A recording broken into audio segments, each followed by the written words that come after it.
Olá pessoal, vamos dar continuidade então à nossa revisão, né? Devido ao feriado que não foi planejado, né, por ninguém e que afetou o nosso calendário, eu resolvi gravar algumas discussões sobre alguns exercícios aí nessa proposta de revisão, tá? Então, para a gente dar uma discutida, né? Só para ter certeza então que ninguém vai perder nada, né?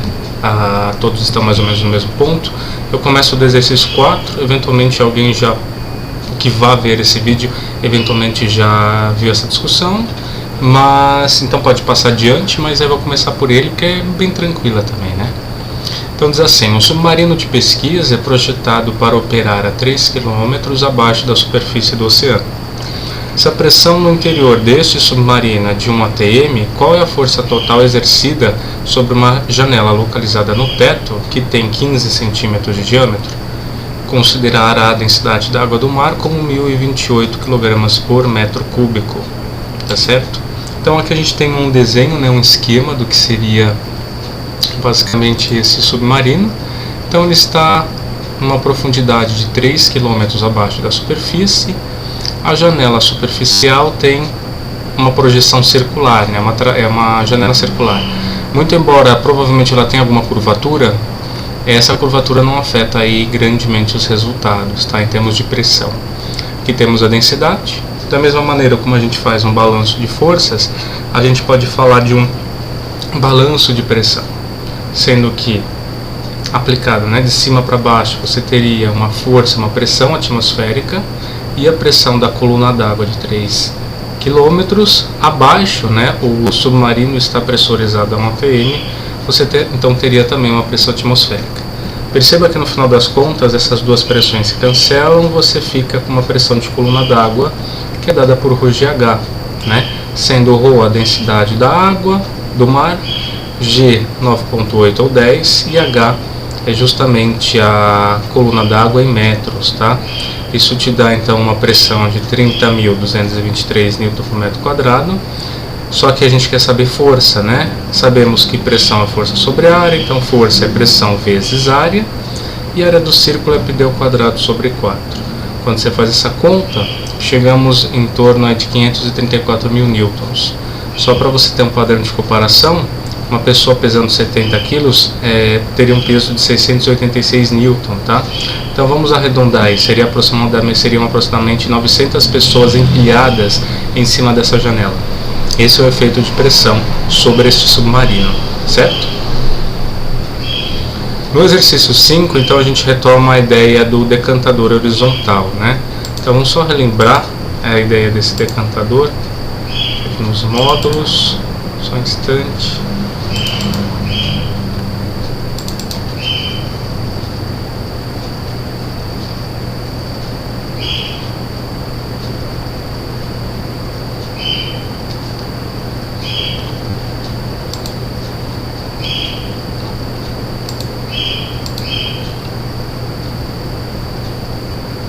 Então aqui é a ideia dos decantadores, né?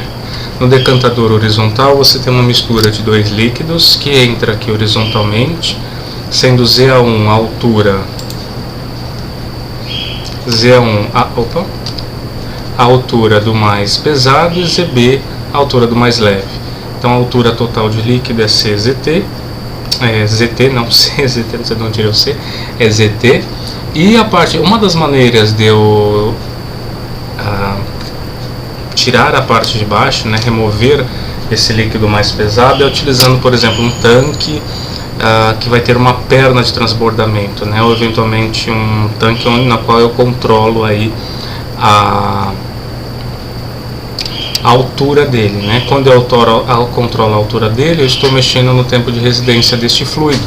Então mexer em ZA2, que é uma das maneiras de eu coletar esse líquido mais pesado, é uma forma de eu mexer na eficiência da decantação, porque quanto maior perna de transbordamento, maior é o volume que o fluido mais pesado vai ter que percorrer, então no global maior é o tempo de residência também, né, deste fluido aí no final das contas, tá certo?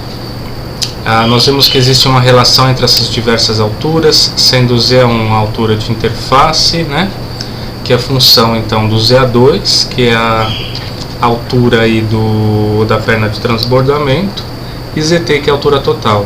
Percebam que nessa equação aparece a força motriz, né? A diferença de densidade entre os fluidos, e o tempo de residência pode ser calculado por essa equação empírica, tá? Na forma do seguinte: tempo em horas é igual a 100 vezes viscosidade da fase contínua ou dominante em cent poase, e as densidades do fluido aí no denominador subtraindo uma da outra, tá? Em quilogramas por metro cúbico. O tempo de residência é útil quando você quer dimensionar o tamanho deste decantador, de forma que há uma aplicação que eu coloquei lá, que funciona como exercício extra, onde justamente tem um dimensionamento de um decantador. Fica aí mais uma matéria para vocês consultarem, tá certo? E percebam que essa equação, como foi levantado aí por uma aluna, ela não tem consistência dimensional, né? Você tem uma mistura de unidades. Como é que ela funciona?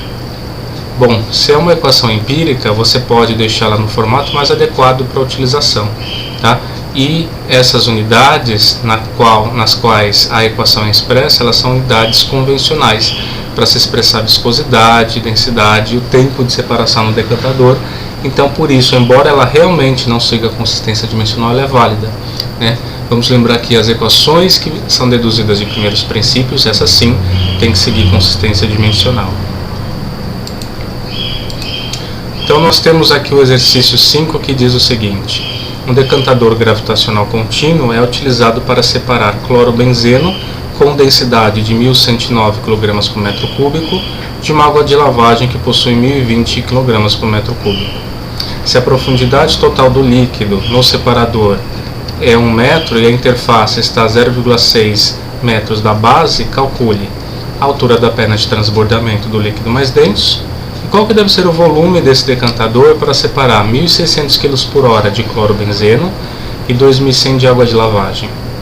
O líquido de lavagem é a fase contínua, ou seja, dominante, e sua viscosidade é a mesma que a viscosidade da água a 35 graus Celsius.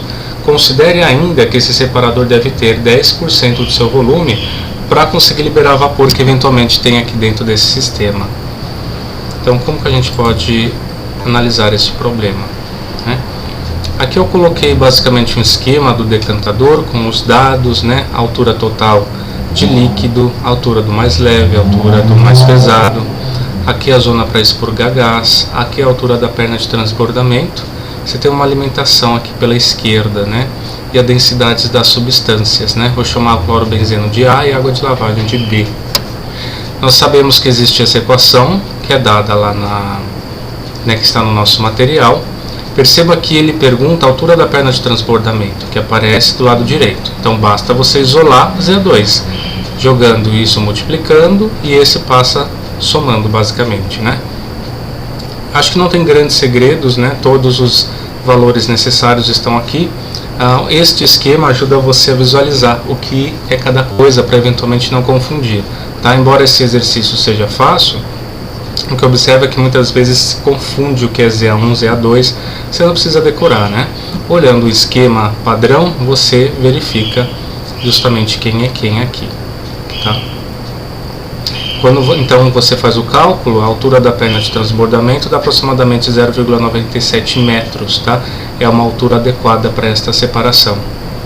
O segundo passo, então, é calcular o volume deste tanque, né? Para isso, a gente primeiro calcula pela equação semi-empírica o tempo de separação, respeitando as unidades, é importante, tá? Cuidado para não achar que é tudo no sistema internacional. A gente sempre tem que ver primeiro, se pergunte, a equação é empírica ou não é empírica? Se for empírica, existe alguma restrição contra as unidades que eu deva usar, né? Normalmente vai vir indicado. Então, o tempo de separação, o tempo de residência, vai ser igual a 100 vezes viscosidade da fase contínua, que é a água de lavagem, que basicamente você pode coletar aí aqui ó, eu coloquei aqui a 35 graus, 0,72. Você encontra valores de viscosidade em tabelas, por exemplo, calculadoras virtuais, tá? Sempre é importante falar qual é a temperatura, porque a viscosidade varia mais acentuadamente com a temperatura do que a densidade, por exemplo. Então, explicitar qual é a temperatura é muito importante aqui. Então, em centipoase já está dividido pelas densidades em quilograma por metro cúbico. Isso dá um tempo de residência de 0,8 horas, tá? Por que isso é útil? Bom, vazão tratada é o volume do equipamento sobre o tempo de residência, ou seja, o volume do meu decantador dividido por TS. Logo, aqui, se Q é igual a V sobre TS, V é igual a Q vezes TS, né? Passo multiplicando. Aqui, então, o volume do meu decantador é a vazão que eu estou tratando vezes o tempo de residência. Lembrando que eu posso escrever vazão volumétrica como uma razão entre a vazão mássica e a densidade, por exemplo. Quilogramas por segundo, V dividido por quilogramas por metro cúbico. Quilograma cancelou quilograma, um metro cúbico passa para o numerador, né? Sobra uma vazão volumétrica. Por que eu estou fazendo isso? Porque os dados que a gente tem em termos de massa. Então eu só estou reescrevendo a equação em termos dos dados que a gente tem, tá? Claro, uma outra possibilidade é transformar essas vazões mássicas em volumétricas também. Seria um outro caminho, tá? Então, quando a gente faz esses cálculos, a gente pode separar o volume que o clorobenzeno vai ocupar, que é esse volume mais inferior, e o volume que a água vai ocupar. Por último, eu vou ter que somar o volume que o gás ocupa e eu vou ter uma noção do volume todo do meu sistema. Então, separando por substâncias, clorobenzeno, né, justamente aplicando esta equação, então o volume da região ocupada por cloro é a massa, vazão mássica tratada de clorobenzeno sobre a sua densidade vezes o TS, que vai dar 1,167 metros cúbicos. O volume ocupado pela água de lavagem é a mesma conta, só que agora substituindo os dados para a água, isso vai dar então um volume de 1,666 metros cúbicos, tá? Bom, então o volume total de líquido no tanque é a soma desses dois valores, que vai dar 2,833.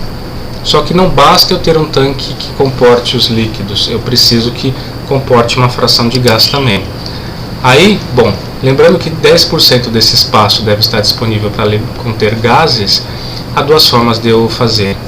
Então, o volume total é o volume que eu calculei antes, que era só para os líquidos, adicionado de 10%, né? Então 1,1 vezes volume calculado, ou volume calculado dividido por 0,9. Tá? Você chegaria no mesmo resultado, porque 90% é de líquido. Quando você faz esse cálculo, você chega em 3,12 metros cúbicos, ou seja, em torno de 3 caixas d'água, né? Esse é o volume que comporta o volume líquido de clorobenzeno, de água de lavagem e de gás aqui na parte superior, tá?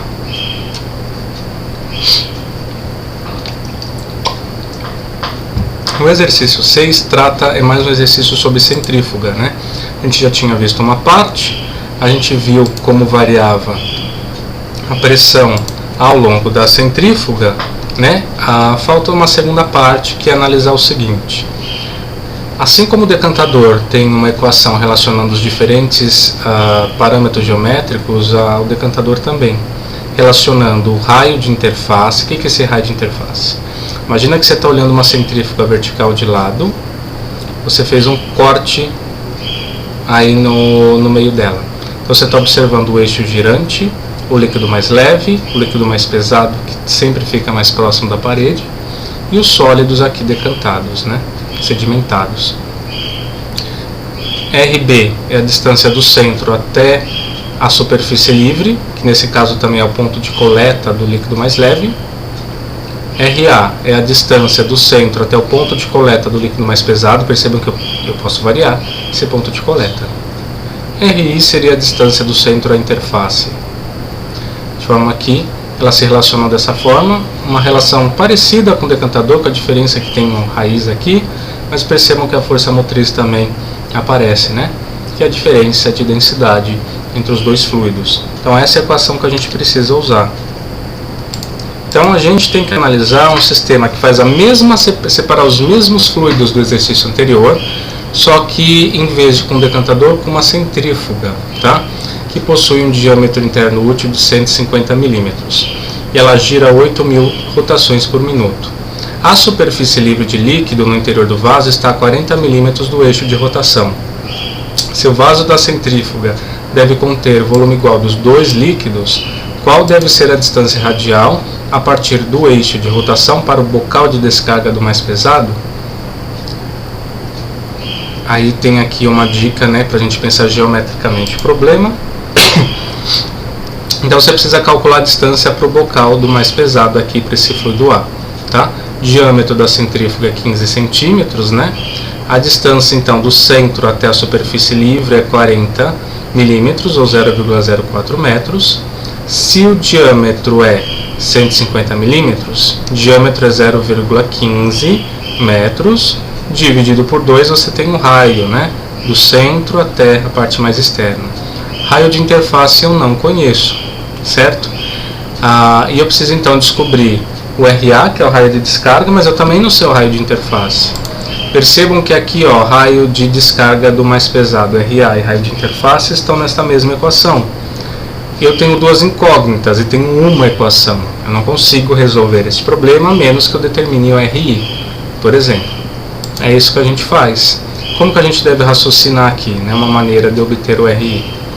A gente parte da informação adicional com os dois volumes de líquido são iguais. A gente transforma essa informação numa equação. De qual forma? O volume ocupado pelo A é igual ao volume ocupado pelo B. Como a gente obtém esse volume? Imagine então que essas três partes são cilindros concêntricos, tá? Quem é o volume ocupado por RA? É o volume total do seu cilindro. Agora imagina que você tira desse volume total esse cilindro mais interno, tá? Você removeu um cilindro que tem um raio daqui até o raio de interface. Você removeu ele, imagina você removendo. Se você olhar por cima, só sobrou esse anel, que é justamente o volume ocupado pelo A. Então o cilindro total, cujo volume é a área da base, se é um cilindro, né, a área da base é um círculo, e a altura é vezes H. Então é o cilindro total, menos esse cilindro mais interno, retirei ele, o que sobrou é a casca, certo? Isso vai ser igual ao volume de B. Quem que é o volume de B? Uma maneira de pensar é o seguinte: imagina que você já removeu a casca de ela, não está mais aqui, você só está com este cilindro, tá? O volume ocupado pelo B é o cilindro daqui até o raio de interface, então área da base PRE ao quadrado vezes H. Agora imagina que você aqui também tirou esse cilindro mais interno, que está entre as duas superfícies livres, você removeu ele. Quando se removeu, sobrou só esse anel que o B ocupa, então seria o cilindro até aqui menos o cilindro mais interno, que é πRB ao quadrado, área da base, vezes a altura, certo? Π aparece em todos os termos, portanto eles se cancelam. As alturas aparecem em todos os termos e são as mesmas para todos esses cilindros imaginários. Aí você vai ficar com uma razão entre os quadrados dos raios, sendo que você já conhece RB, certo? E você conhece R2 também. Então você calcula RI, fazendo uma álgebra que tranquila, né, simples, você chega em 0,06 metros, tá? Esse é o parâmetro que você faltava para finalmente aplicar a equação para a centrífuga, porque você tem agora o RB, tem o RI, está pronto para determinar aí o RA. Aí é só tomar cuidado, né? Então, para eu eliminar a raiz, elevo os dois lados ao quadrado, passo o denominador multiplicando, passo esse termo somando, né? Aí depois tiro a raiz de tudo, porque eu vou ter um R quadrado, né? Quando eu faço essa conta, vai dar 0,042 metros, ou 4,2 centímetros, ou ainda 42 milímetros, tá?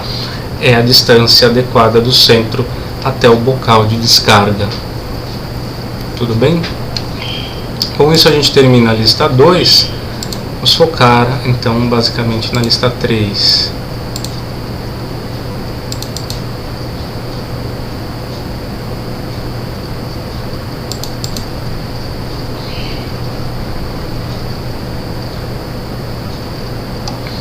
A lista 3, o primeiro exercício é a relação entre vazão volumétrica, velocidade e tamanho de tubulação, né? Lembra da fórmula QVA, né, que nós vimos no módulo 3, tá? Então como que seria?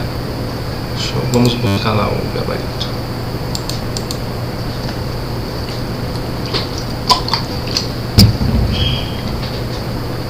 Então aqui é simplesmente usar a relação Q igual a velocidade vezes área, né? Se a tubulação de uma usina hidrelétrica deve fornecer deixa eu só então apagar um dos peraí, tem muita coisa aberta ao mesmo tempo aqui, só um instante. Vou só excluir esse, pronto. A tubulação de uma usina hidrelétrica deve fornecer só um instante. Tá gravando, gente? Tá. Eu não estava vendo mais o sinal da tela, como se diz, o sinal da tela, como se estivesse compartilhando tela, né? Mas tudo bem, foi só um susto aqui, eu acho. Então a tubulação de uma usina hidrelétrica deve fornecer 1.200 litros por segundo de água. Qual é o diâmetro interno do tubo, né, para que a velocidade da água não ultrapasse 1,9 metros por segundo? Então o diâmetro que você vai calcular tem que ser aquilo ou maior, né? Porque com diâmetros maiores a velocidade cai, né? Então o diâmetro que você vai calcular é para essa velocidade crítica. Se ele for daquele valor ou maior, está tudo certo. Então velocidade máxima é 1,9 metros por segundo, vazão transforma de litro por segundo para metro por segundo, e relação QVA está aqui, né? Eu conheço vazão basicamente, conheço velocidade. A incógnita é a área. Quando você faz o cálculo usando esses dois valores, dá uma área de 0,63 metros quadrados. Só que a gente sabe que a área, né, de um tubo da seção transversal é πd² sobre 4. Logo, você isola o diâmetro, você vai obter 0,897 metros. Ou seja, se a tubulação tiver disto para cima, 0,9, 0,95, 1,1, está tudo certo. Você satisfaz a condição de não ultrapassar 1,9 metros por segundo. Tá? Então, você acabou de calcular um diâmetro mínimo. Tá certo? O exercício 2 diz o seguinte: água com velocidade de 0,2 metros por segundo escoa em um tubo cuja seção transversal possui uma área de 0,1 metros quadrados. Calcular a vazão em volume e massa. Tá? Aqui é basicamente treinar a transformação de unidades, né? Você tem então velocidade e área, e você tem a densidade da água, você assume 1.000 kg por metro cúbico.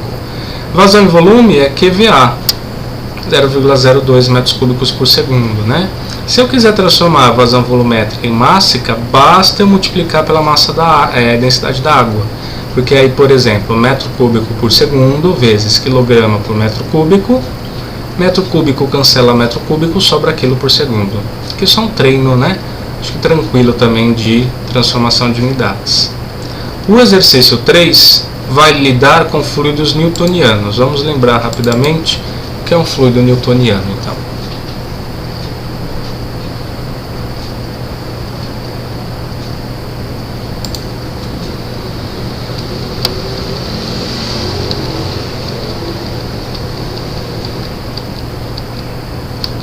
Um fluido newtoniano vai ser aquele fluido que tem um comportamento mais simples, né, em relação à sua deformação, tá? Sua taxa de cisalhamento, a tensão de cisalhamento e a taxa de deformação.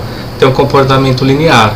Lembrando que o cisalhamento é aquele esforço, né, de deslizar uma superfície sobre a outra, que é o mesmo esforço que você realiza quando você vai abrir sua calculadora científica, se for da CASSO, por exemplo, tá? Existem comportamentos mais complexos, né? Tipo ketchup, amido, cimento, tintas, lodo em estação de tratamento de água não tem esse comportamento de fluido newtoniano. Porém, muitos fluidos têm, como os gases e as soluções diluídas de água, tá? Bom, se é linear, significa que a tensão de cisalhamento é proporcional à taxa, né, de deformação, dy, ou seja, como a velocidade varia naquela camada. Lembrar que eu tenho uma barreira sólida aqui, né? Um lugar está parado, tem uma parte que eventualmente está se movendo aqui em cima. E a constante de proporcionalidade é justamente a viscosidade do fluido. Como tensão é força sobre área, por esta equação também calculo força, né? Basta lembrar que tensão é força sobre área, então força é tudo isso daqui vezes área, no final das contas, né?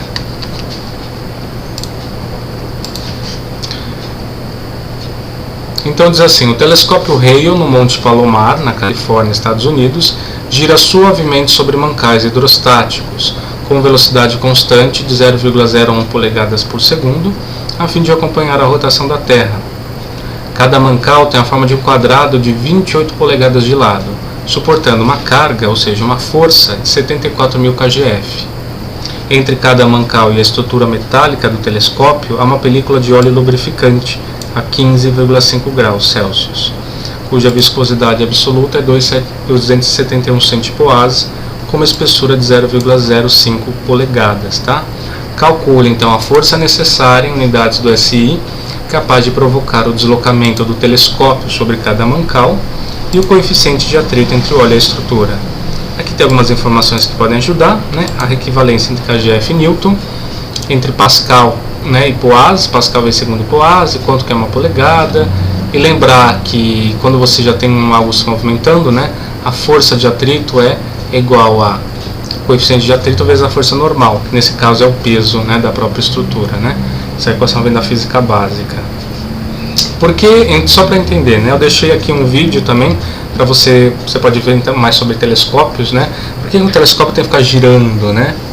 Não só porque você vai ter que mirar para o objeto de interesse, né, no espaço, mas para os objetos mais próximos, o sinal, ou seja, a radiação que chega até nós é mais forte, porque eles estão mais próximos, né?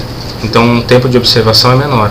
Para objetos cada vez mais distantes no universo, o tempo de observação é maior, né? Aquela radiação está vindo de muito longe. Então, imagina que é uma galáxia com a mesma potência, uma está mais próxima, outra está mais distante.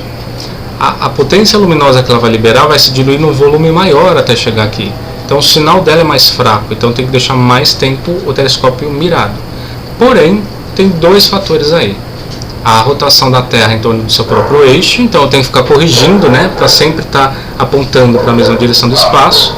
E se é um objeto que você vai observar mais de uma noite, você tem que levar em consideração até a rotação da Terra em torno do Sol, né, o movimento de translação, tá certo? E por isso que você precisa desse giro extremamente leve e suave desses telescópios também, tá? Depois vocês podem recomendar que vocês vejam esse vídeo aí sobre o Monte Palomar, que é um telescópio aí clássico, já tem algum tempo, teve resultados bem interessantes nele, né? Então, basicamente, a gente primeiro pode transformar todos os dados, né, no sistema internacional.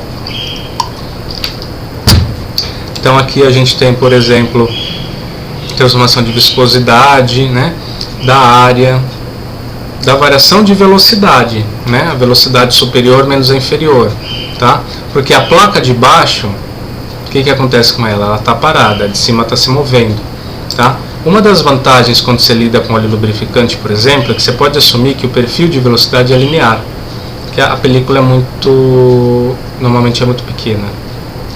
Então, aqui está uma velocidade zero, é a parte parada da estrutura, essa é a parte móvel. Uma derivada de uma reta, ela é igual em todos os pontos, então basta eu pegar para ter a declividade o du dy, onde delta y, onde delta u é a diferença de velocidade superior menos inferior, delta y é justamente o y superior menos inferior, que é a película, né? Então, no nosso caso aqui, o delta U, deixa eu voltar aqui, superior menos inferior é justamente aí a velocidade superior, que você transforma em metros por segundo, você transforma a película em metros, pressão em Newton, por exemplo, né? Na verdade, pressão não, né? A força em Newton, a força-peso, tá? Então, para um fluido newtoniano, a gente sabe que tal é igual a μ dv ou du, que seja dy. E sabemos que tal é força sobre área também. O delta y é a espessura da camada, então força vai ser igual a viscosidade vezes área dv dy. Ou seja, vai ser igual a 0,271 vezes 0,506 vezes V superior menos V inferior, que é o próprio V superior, porque a velocidade de baixo é zero, e o delta y é a espessura do óleo lubrificante. Isso dá um valor de 0,055 newtons. Aí você pergunta se é grande ou pequeno. A gente viu que o peso de uma pessoa é em torno de 680, 690 newton, né? Isso é uma força bem pequena, você tem vários mancais. coeficiente de atrito você calcula aqui por essa equação F igual a eta vezes P. Então eta é igual a força sobre força-peso, né? A força que ele suporta aqui em Newton é da ordem de 10 a quinta.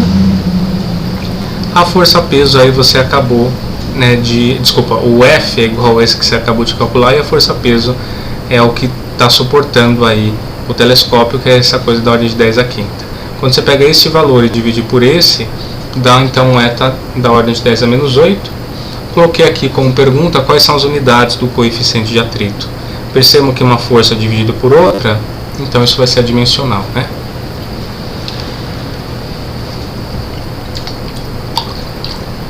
O exercício 4, basicamente, é um exercício sobre conservação de massa, tá? Um fluido admite água por aqui, com densidade de 100 UTM por metro cúbico, em um reservatório com uma vazão de 20 litros por segundo.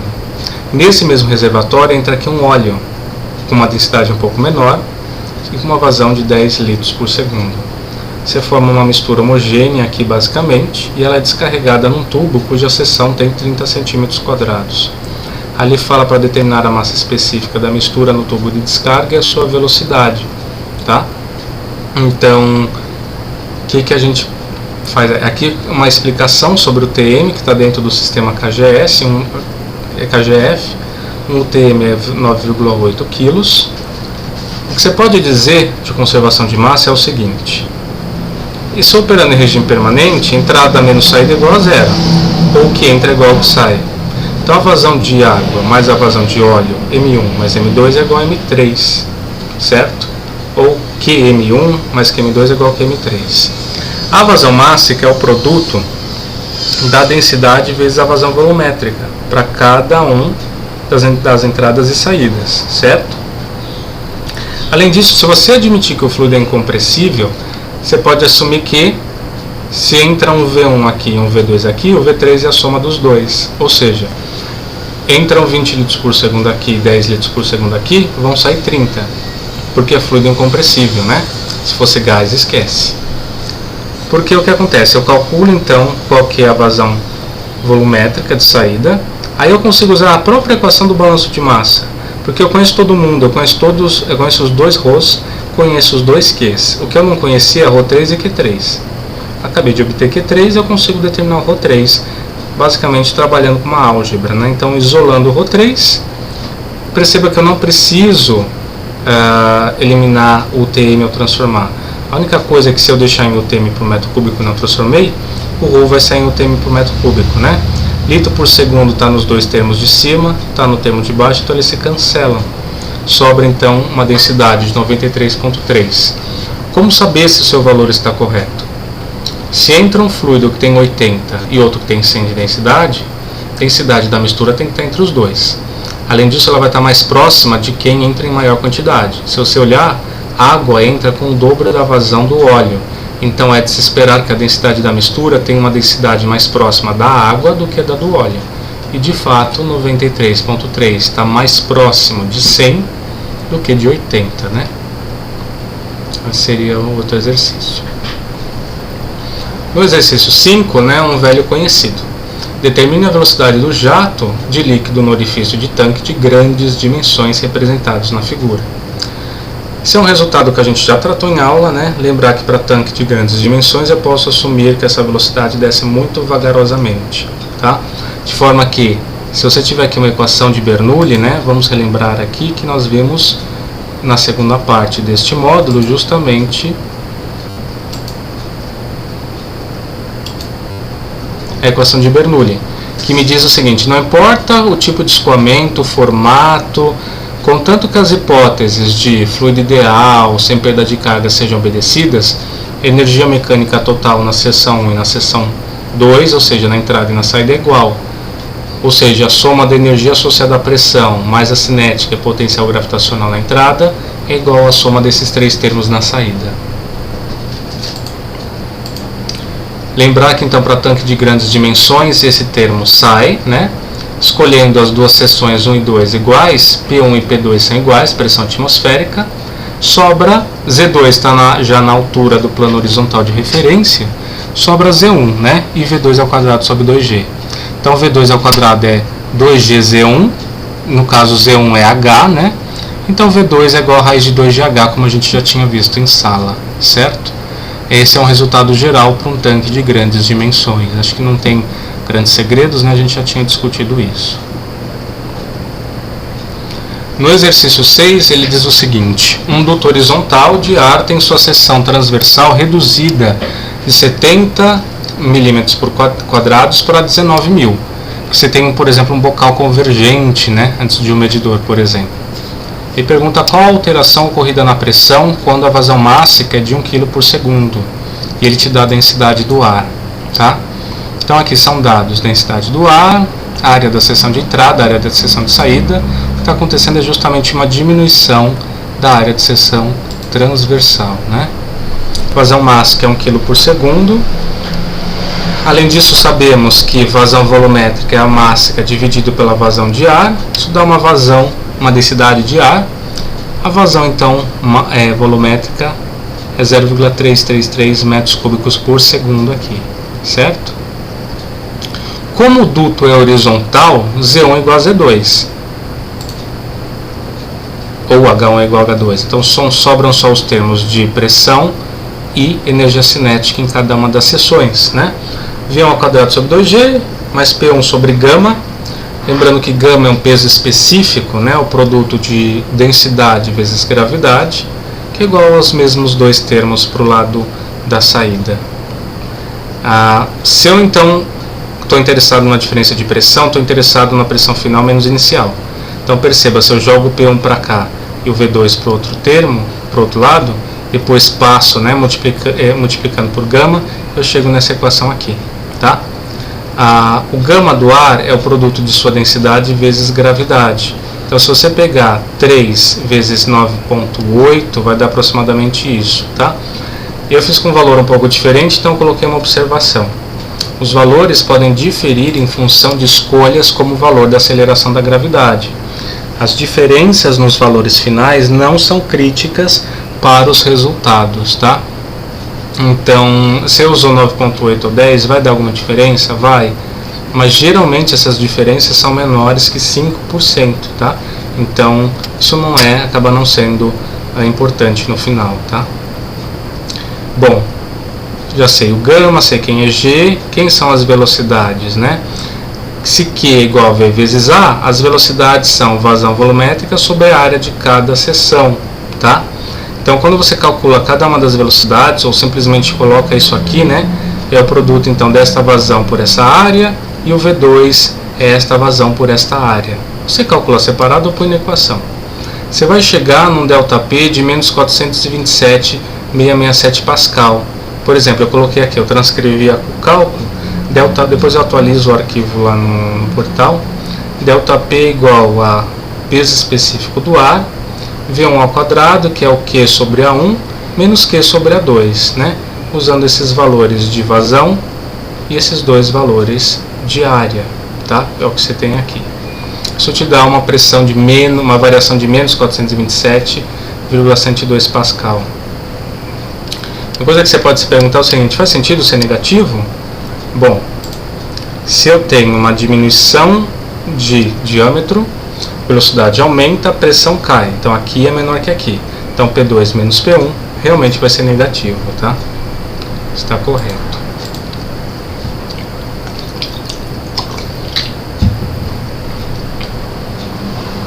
O exercício 7, pessoal, fala basicamente sobre um sifão, né? A ideia geral de um sifão é a seguinte: você tem aqui um reservatório de água, você coloca um tubo curvado, por exemplo, onde o ramo de saída é maior que o ramo que está submerso, então isso vai escorrer naturalmente, tá? Pode não ser intuitivo no primeiro momento, mas isso ocorre. E uma das maneiras que vê que isso ocorre é o seguinte: a diferença de pressão entre o ponto A e o ponto C, PA menos PC, vai ser o produto de μ, cuidado que aqui μ para essa referência é densidade, não viscosidade, vezes G, vezes quem é HBC? HBC é o comprimento deste ramo, menos o HDB, que é o comprimento deste ramo aqui, acima da superfície, entre o topo e a superfície aqui, né? Perceba que o HBC é maior que HDB, Então esse lado da direita é positivo. Então PA menos PC é positivo. Logo PA é maior que PC. E o fluido sempre vai fluir da maior pressão para a menor pressão, sempre, tá? No caso, o nosso sifão do exercício é um pouco diferente, né? Mas a ideia é a mesma. Você tem um ramo de saída maior que o que está submerso. E você tem aqui um ponto S, tá? Ele diz o seguinte, então. A pressão no ponto S do sifão na figura não deve cair abaixo de 25 kPa em termos absolutos, né? Considere o tanque como um tanque de grandes dimensões. Desprezando-se a perda de carga ao longo da estrutura, se tem que determinar a velocidade do fluido no sifão e a altura máxima do ponto S. Então, por que uma altura máxima do ponto S? Ela não deve cair abaixo de 25 kPa, porque provavelmente observaram que quando cai abaixo disso, a hidrodinâmica do processo fica muito prejudicada, por exemplo, pode ter formação de bolhas aqui em cima, enfim, tá? Então, existe uma altura máxima. Então, para o item A, a gente pode escolher como seções de entrada e saída a superfície livre e a saída do tubo. Quando você faz isso, quais simplificações você pode fazer? Primeiro, anular as pressões, porque PA é igual a PB. Aqui está a pressão atmosférica, aqui também. Se é um tanque de grandes dimensões, o VA sobre quadrado sobre 2G é aproximadamente zero. Ao mesmo tempo, a altura da seção B é zero, porque ela está justamente no plano de referência. Sobrou, assim como um tanque de grandes dimensões mesmo, né, a altura dele, V quadrado sobre 2G do outro lado. Quando você então faz o cálculo, você chega numa velocidade de 4,9 metros por segundo. Tá? Agora a gente tem que saber qual que é a maior altura do ponto S. Aí a gente pode selecionar uma seção de entrada aqui coincidente com A e a seção de saída exatamente no ponto S, porque é o ponto de interesse, né? Então não pode mais ser B, né? A gente vai colocar essa seção de saída aqui no ponto S. Quando você faz isso, a única coisa que você pode, nesse caso, simplificar é que a velocidade do tanque de grandes dimensões é aproximadamente zero.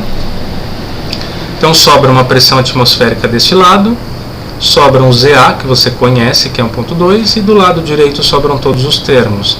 Só que você já sabe quanto que vale V aqui. Se você calculou V aqui na saída, ele é igual em todos os pontos da tubulação. Tá? A pressão, você sabe qual que é a pressão limite, foi dado, e a altura desse ponto ZS é o que você vai ter que obter justamente agora, né? Então a pressão atmosférica é em torno de 101.325 ou 100.000, dividido pelo ρg da água, né? 1000 vezes 10 é 10 a quarta. O tanque está numa altura de líquido aqui de 1,2 metros. A velocidade aqui no ponto B é igual a 4,9. A pressão aqui em B, né, é 25.000 pascal. E a altura do ponto S é o que você quer obter, tá certo? Quando você faz esse cálculo, então você chega a uma altura de 7,5 metros, tá? Deixa eu ver aqui como estamos. Tá tudo certo até agora.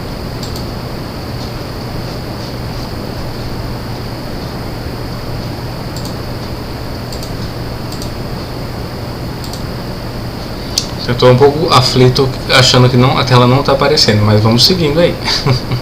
Depois eu fraciono. O próximo vídeo trata do módulo 4 e 5, tá? Uma parte do 5 porque ele é meio parecido, né? Então basicamente o foco é ler o diagrama, tá? Então vamos terminar aqui este módulo. Opa. O exercício 8. O experimento ilustrado a seguir foi realizado com o objetivo de verificar a relação entre a queda de pressão no medidor de Venturi, medida por um manômetro, e o cálculo de vazão por meio de balança de energia. Agora a gente faz aquilo que eu comentava no início do semestre, que é entender onde que eu posso usar, por exemplo, um cálculo de pressão, combinar ele com balanço de energia para ter equações para velocidade ou vazão volumétrica do fluido, tá? Considere as informações coletadas para o experimento e calcule a vazão de processo, tá? O que a gente vai obter é que a vazão teórica é 2,55 litros por segundo, tá? Então você tem aqui a densidade do mercúrio e da água, você tem o diâmetro da tubulação e da garganta do medidor de Venturi, né? Nós já discutimos o que é o medidor de Venturi, e você tem aqui o medidor de pressão, cujo um dos ramos é instalado antes da garganta, o outro exatamente na garganta. Antes da garganta o diâmetro é maior, então a velocidade é menor e a pressão é maior. Então este lado aqui empurra mais o fluido manométrico para baixo. Aqui na garganta o diâmetro é menor, a velocidade é maior, então a pressão é menor, então ele empurra menos. Então você tem um desnível entre o lado direito e esquerdo, certo? E o desnível foi calculado em 87 milímetros.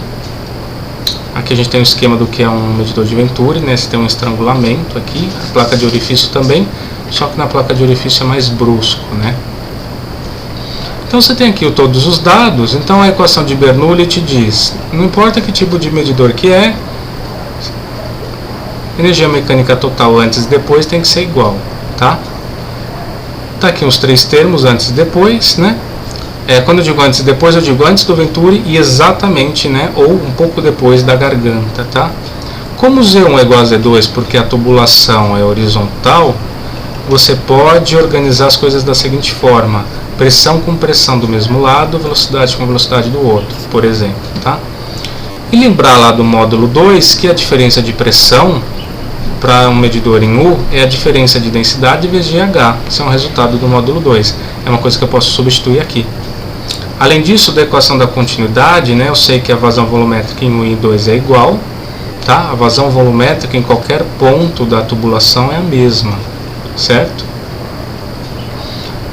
E se Q1 é V1A1 e Q2 é V2A2, então V1 é V2A2 dividido por A1. Área de seção transversal, o que a gente tem? São círculos, né? Então é o πd2 ao quadrado sobre 4, por exemplo, da garganta, dividido por πd1 ao quadrado sobre 4. Os 4 e os π se cancelam, sobra d2 ao quadrado sobre d1 ao quadrado, que é d2 sobre d1 ao quadrado. Ou seja, eu acabei de achar uma relação entre V1 e V2 para que só tenha uma das velocidades aqui, né? Por exemplo, tá? Da garganta, eventualmente, né?